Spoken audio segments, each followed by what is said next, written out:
విద్యానాథుడు అని ఒక మంచి కవి. ఆయన ప్రతాపరుద్ర యశోభూషణం అనే పేరుతో మంచి కావ్యం రాశాడు. పేరుకి కావ్యం అన్నాడు కానీ అది లక్షణ గ్రంథం, అలంకార శాస్త్రంలో లక్షణ గ్రంథం. ఈ లక్షణ గ్రంథాన్ని కావ్యాన్ని కలిపేసి ఆయన రాశాడు.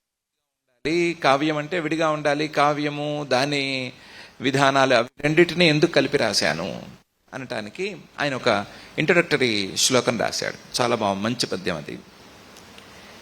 యద్వేదాత్ ప్రభు సంహితాదవగతం శబ్ద ప్రమాణాచ్చిరం యచ్చార్థవ్యే కుతుకీ బుధో విరచిత తస్యై స్పృహాం కుర్మహే అని ఆయన శ్లోకం.